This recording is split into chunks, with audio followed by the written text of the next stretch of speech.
خلفائے راشدین کے زمانے میں، بالخصوص حضرت عمر رضی اللہ تعالیٰ عنہ کے زمانے میں یہ سارے علاقے مسلمانوں نے فتح کر لیے، اور پھر اس کے بعد سے وہاں پر عربوں کی حکومت قائم ہوئی۔ تو اللہ تعالیٰ ارشاد فرماتا ہے یہ اللہ کا وعدہ ہے، اور اللہ تعالیٰ کبھی اپنے وعدے کے خلاف نہیں کرتا، وعدہ خلافی نہیں فرماتا، لیکن اکثر لوگ نہیں جانتے۔ اکثر لوگ کیا جانتے ہیں؟ اکثر لوگ یہ جانتے تھے کہ رومی پٹ رہے ہیں، کمزور ہو گئے، لہذا ایران غالب آ کر رہ جائے گا۔ آثار دیکھ کر، اسباب دیکھ کر، حالات دیکھ کر لوگ رائے قائم کرتے ہیں۔ فرمایا یعلمون ظاہرا من الحیات الدنیا، اکثر لوگوں کا عالم یہ ہے، ظاہر بین ہوتے ہیں، ظاہری چیزیں ان کو نظر آتی ہیں، حقیقت ان کو نظر نہیں آتی۔ جس کو میں عرض کرتا رہتا ہوں سمجھنے کے لیے کہ ٹرین رکی ہوئی ہے، اب پیسنجرز آپس میں تبصرہ کر رہے ہیں، کیا کہہ رہے ہیں؟ بے وقوف ہے ڈرائیور، آگے ہی نہیں بڑھاتا، سست ہے، پریکٹس نہیں ہے، اور نکما ہے، یہ ہے وہ ہے۔ حالانکہ آپ کو معلوم ہونا چاہیے وہ بیچارہ ڈرائیور پابند ہے سگنل کا۔ تو جو زیادہ پڑھے لکھے ہوتے ہیں ان میں وہ کہنے لگتے ہیں ارے بھائی ڈرائیور کا کیا قصور، وہ بیوقوف اسٹیشن ماسٹر سگنل نہیں دے رہا ہے، سگنل نہیں دے رہا تھی، گاڑی کیسے آگے بڑھائے گا، سگنل ہی نہیں ہوا، لہذا ذرا سا جو 30 مارخہ ہیں وہ ڈرائیور سے آگے بڑھ کر سگنل پہ پہنچ گیا۔ لیکن جو حقیقت دین ہے، حقیقت طے تک جاتے ہیں، ان کو معلوم ہے کہ آگے اور ایک بھی گاڑی ہے، اسٹیشن ماسٹر اگر سگنل دے دے گا تو ٹکر ہوگی، آپ کے ٹکڑے ٹکڑے ہو جائیں گے، آپ کہیں گے نہیں رہ جائیں گے۔ لہذا یہ سمجھ بوجھ رکھنے والے طے میں جاتے ہیں۔ عام لوگ کیا کہتے ہیں؟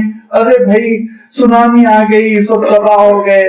تو جو تھوڑا سا 30 مارخہ قسم کے عقل مند تھے انہوں نے کہا نہیں بھی سونامی کیوں آئی، سمندر میں زلزلہ آیا، اس سے پانی اچھل کے داخل ہو گیا شہروں میں، یہ 30 مارخہ قسم کے لوگ ہیں۔ لیکن جو حقیقت دیکھنے والے ہیں وہ دیکھتے ہیں یہ پروردگار کا فیصلہ تھا، یہ مولا کا فیصلہ تھا، اس نے حکم دیا زمین کو تڑپنے کے لیے، بھڑکنے کے لیے، اور جب زمین بھڑک گئی تو تمہاری بستیاں تباہ ہو گئی۔ تو تم اپنی حقیقت سمجھو، یہ تم کو مولا بتانا چاہ رہا تھا۔ اپنی سائنس پر، اپنی ٹیکنالوجی پر اور اپنی صنعت پر، اپنی انڈسٹری پر غرور کرنے والے انسان اپنی حقیقت سمجھ، اللہ کے ایک چھوٹے سے حکم سے تیری بستی کی بستی بہ جائے گی، اور تیری فیکٹری ختم ہو جائے گی، انڈسٹری ختم ہو جائے گی، کوئی چیز باقی نہیں رہ جائے گی، ساری چیزیں تیری کمزور مان پڑ کر رہ جائیں گی۔ یہ ہے اللہ کی طاقت، مالک کی طاقت، مولا کی طاقت، اس کو تم سمجھو، یہ حقیقت ہے۔ اسی کو انسان سمجھنے نہیں چاہتا اور اسی کے سلسلے میں وہ غافل رہتا ہے۔ فرمایا یعلمون ظاہرا من الحیات الدنیا، دنیا کی ظاہری چیزوں کو تو سمجھتے ہیں، لیکن وہم عن الآخرۃ ہم غافلون، آخرت سے بالکل غافل، حقیقت سے بالکل غافل۔ کہ اللہ تعالیٰ نے یہ عارضی زندگی عنایت فرمائی، کیوں؟ اس لیے کہ ہم عمل کریں۔ دار العمل ہے یہ دنیا، دار الامتحان ایگزامینیشن سینٹر ہے، جس میں ہم کچھ وقت کے لیے بھیجے گئے، جس کے بارے میں اللہ تعالیٰ ارشاد فرماتا ہے نیکیوں پر عمل کرو گے تو کامیاب رہو گے، گناہوں سے ملوث اس دنیا سے گزرو گے تو ناکام ہو جاؤ گے۔ لہذا فرمایا یہ ہے اصل حقیقت جس پر انسان غور نہیں کرتا۔ انسان کا عالم یہ کہ میں اکثر عرض کرتا ہوں کہ اگر 10 روپے کی ہانڈی خرید رہا ہو تو اس کو بجا بجا کے دیکھتا، لیکن اپنے دین کے بارے میں غور نہیں کرتا، اپنی اخروی جو مستقبل ہے، آخرت کی جو زندگی ہے، ہمیشہ کی زندگی، اس پر غور نہیں کرتا، اپنے مالک کے بارے میں غور نہیں کرتا، مالک کے دربار میں کیسے حاضر ہونا ہے اس پر غور نہیں کرتا۔ ارشاد فرمایا ذرا غور کرو، اولم یتفکروا فی انفسہم، اور غور کرنے کے لیے تم کو دور جانے کی ضرورت نہیں ہے۔ فرمایا غور کرنے کے لیے اتنا کافی ہے، خود اپنے آپ پر غور کرو، پروردگار نے تم کو کیسا پیدا کیا۔ ما خلق اللہ السماوات والارض وما بینہما الا بالحق واجل مسمى، نہیں پیدا کیا اللہ تعالیٰ نے آسمانوں کو اور نہ ہی زمین کو اور نہ ہی ان کے درمیان کسی بھی چیز کو مگر ایک مقصد کے ساتھ، ایک مقصد کے ساتھ۔ اللہ تعالیٰ ارشاد فرماتا ہے کہ بے مقصد یہ کائنات نہیں پیدا کی گئی، بیکار ایک اسٹیج پہ ڈرامہ ہے کیا جا رہا ہے، ایسا ہرگز نہیں ہے۔ یہ پوری کائنات ایک حق کے ساتھ پیدا کی گئی، ایک مقصد کے ساتھ پیدا کی گئی، وَأَجَلٍ مُّسَمَّى، اور ایک وقت کے لیے پیدا کی گئی۔ ایک پیریڈ ہے، انڈیویجول زندگی کا بھی پیریڈ ہے، میری اور آپ کی زندگی بھی 70 80 90 سال میں ختم ہونے والی اس دنیا کی زندگی کا بھی ایک پیریڈ ہے، ایک عمر ہے، اور اس عمر کے اختتام پہ یہ دنیا ختم کر دی جائے گی۔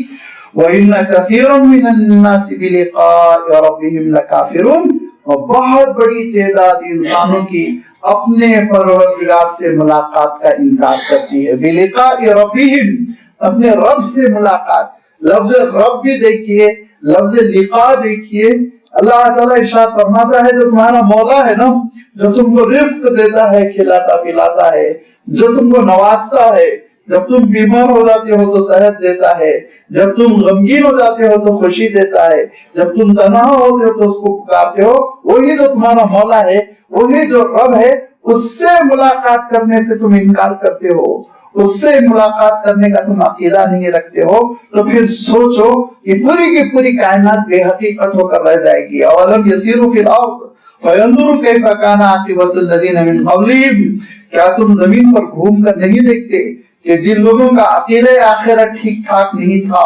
کیسے متکبر ہوئے، کیسے بگڑ گئے، اور اس کا نتیجہ کیا ہوا، وہ برباد کر دیے گئے، ختم کر دیے گئے۔ اولم یسیروا فی الارض، کیا یہ زمین پر گھوم کر نہیں دیکھتے، فینظروا کیف کان عاقبۃ الذین من قبلہم، کہ وہ دیکھیں کیسا نتیجہ ہوا ان کا، کیا انجام ہوا ان کا جو ان سے پہلے گزر چکے ہیں۔ حالانکہ وہ کمزور نہیں تھے، وہ بے وقوف نہیں تھے، وہ نکمے نہیں تھے، وہ نادان نہیں تھے، کانوا اشد من قوۃ، اور ہم سے کہیں زیادہ وہ طاقتور تھے، ہم سے کہیں زیادہ وہ طاقتور تھے، اسی لیے تو انہوں نے گولکنڈہ قلعہ بنایا، ہم سے زیادہ طاقتور تھے اسی لیے تو لال قلعہ انہوں نے بنایا، ہم سے زیادہ طاقتور تھے، سمجھدار تھے اسی لیے تو انہوں نے تاج محل بنایا، ہم سے زیادہ طاقتور تھے اسی لیے انہوں نے اہرام بنائے مصر میں، جس کے بارے میں عرض کرتا ہوں کہ 100 فیٹ 150 فیٹ کی بلندی پر 20 15 فیٹ کے بڑے بڑے پہاڑ، چٹانیں، ایسی پتھروں کی سیلیں انہوں نے منتقل کی۔ آج بھی انجینئرز وہاں پہ کاپی ڈائری لیے کتابیں لیے کھڑے ہوئے سوچ رہے ہیں کیسے اتنی اوپر اتنی بڑی بڑی چٹانوں کو انہوں نے منتقل کیا ہوگا۔ عقل حیران، کتنے طاقتور تھے وہ، کتنے سمجھدار تھے، کتنی ان کی ٹیکنالوجی آگے تھی، ذرا آپ سوچیں۔ لیکن کیا ہوا، آخرت کے انکار نے ان کے اندر کفر پیدا کیا، ان کے اندر غرور پیدا کیا، دنیا کی زندگی پر وہ اترا گئے، تو پھر پروردگار نے ان کو ایسا ختم کیا کہ ان کے ان مکینوں میں کوئی باقی نہیں رہا، مکان تو ہے مکین نہیں، اور محل تو ہے محل میں رہنے والے نہیں۔ فرمایا وَأَثَارُوا الْأَرْضَ، زمین کو انہوں نے آباد کر دیا تھا، اور زمین کو انہوں نے بلندیوں سے ترقیوں سے نوازا تھا۔ وَعَمَرُوهَا أَكْثَرَ مِمَّا عَمَرُوهَا، جتنا تم آباد کر رہے ہو اس سے زیادہ انہوں نے آباد کیا تھا۔ تمہارے شہر تو وہ کنکریٹ کے دراصل ڈھیر ہیں، ان کے شہر دیکھو فصیل بند کیسے قلعے ہوتے تھے، اور کیا انتظام کرتے تھے وہ پانی کا، کیا انتظام کرتے تھے وہ ہوا کے آنے کا، کیا انتظام کرتے تھے وہ سال بھر غلے کی حفاظت کا، کیا انتظام کرتے تھے وہ جانوروں کی حفاظت کا۔ ساری چیزوں پر گھوم گھوم کر دیکھو، اللہ تعالیٰ نے ان کو یہ ساری نعمتیں عنایت فرمائی، اور ان نعمتوں کے بعد، دنیاوی نعمتوں کے بعد، جب اللہ تعالیٰ نے روحانی نعمت عنایت فرمائی، وَجَاءَتْهُمْ رُسُلُهُم بِالْبَيِّنَاتِ، ان کے پاس رسولوں کی تعلیم آئی، رسول پہنچے کھلی ہوئی نشانیوں کے ساتھ، معجزوں کے ساتھ، صحیفوں کے ساتھ، اللہ تعالیٰ کے احکام کے ساتھ، تو پھر انہوں نے اس کا انکار کیا، اور انکار کرنے کی وجہ سے ہمیشہ کے لیے ختم کر دیے گئے۔